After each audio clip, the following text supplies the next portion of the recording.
rushing. We're not stopping and pausing to be present and loving.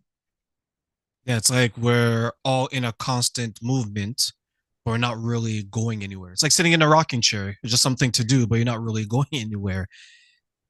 And that's where Yeah. I'm wondering for the children now and the adults, because it starts with them, you're taking them at a stage where they've been a certain way for so long, Mm-hmm.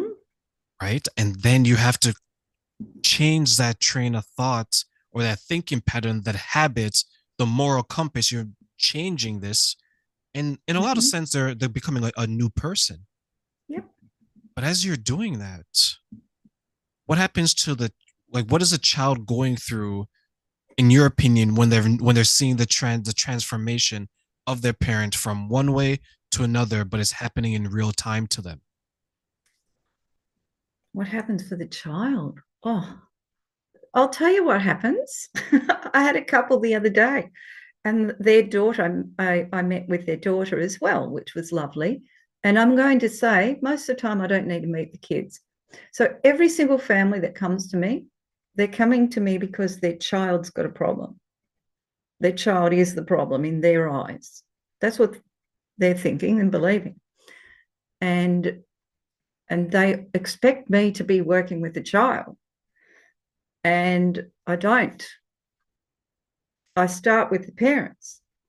And in fact, in most cases, I'm very happy to work with kids. I did it all in the school system, but I realised that that was pointless if I wasn't working with the parents or the educators of this child, because it's a very narrow approach. Our health system, certainly in Australia, our health system is kid with problem, send kid to therapist, kid will get therapy, and then, oh, all be sweet, things will start to improve.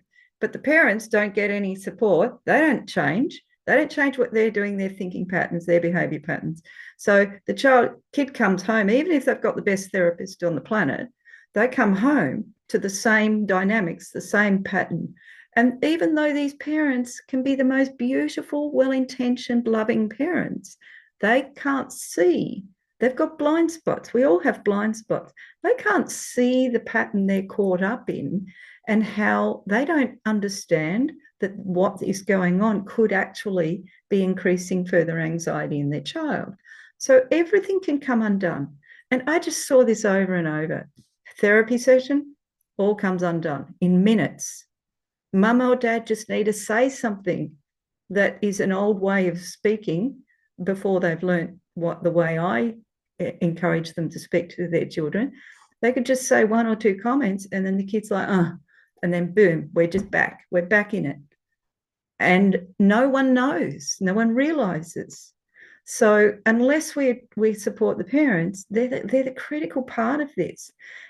So every parent that comes to me says this, and then they say, "Oh, when will you be helping my child?" And I'm, maybe it just depends. I'm open to it, but let's see how we go with this first, because I'd rather you had the skills, I'd rather you had the tools to be able to support them, because you live with them. What's the point of a therapist relying on a therapist when you live with them? Let's skill you up so that you can support your child every single day when all the everyday stuff's coming up. I want you to be able to deal with this. I don't want things to get really bad and then you go, oh, shit, we better ring a therapist. Oh my God, and get them to fix our kid again. It doesn't work. It just doesn't work. And the whole health system, in my opinion, is missing the point, because they're focusing on the child going to therapy, getting therapy. And I think that there's a lot of value in that. So I'm not opposed to that, but I am opposed to it if we're leaving out the parents. So we've got to support the parents as well, so that they can support the good work that the therapist is doing and build on that. So, but we don't have to. I've found that the kids don't even need to see a therapist most of the time anymore. So the other day in my session, I met with this girl, and this family's had absolute deep crisis. The daughter has had suicide attempts. They've had serious, serious issues going on. And when they found me, they'd had a whole team of medical professionals working with their child trying to fix things, and nothing was working. And these parents were just despairing. They were on 24-hour watch. Both of them had to give up work to be round the clock 24-hour watch for their daughter. So it was very, very serious. And they came, they were in the session with me, and they said, um, the, the daughters, they shared with me about a month before that their daughter said, "Oh, Mum and Dad, you might as well just get rid of all the other therapists. You two are doing a much better job than they are." That's what she said. And then in the session, I heard her say it again. And she said, "Yeah, you're doing a really good job."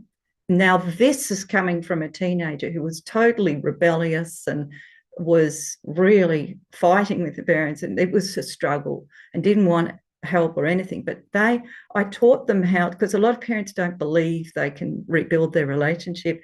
Teenagers are difficult, rah, rah, rah. No, it's just about helping them to learn what opens the door and changes everything. And this is what happened in that family. And this family has completely transformed. And this young lady, and she's just the most beautiful young lady. She's gorgeous and she's happy and she's mucking about. And her dad showed me a video of them both going out and mucking about together. And that's the way that she's meant to be living. That was how she was meant to be living all along. But she got caught up in an anxiety loop. And those thoughts that it's like we get caught on the negative thought train, but we can hop off that and hop on the positive thought train if we want to.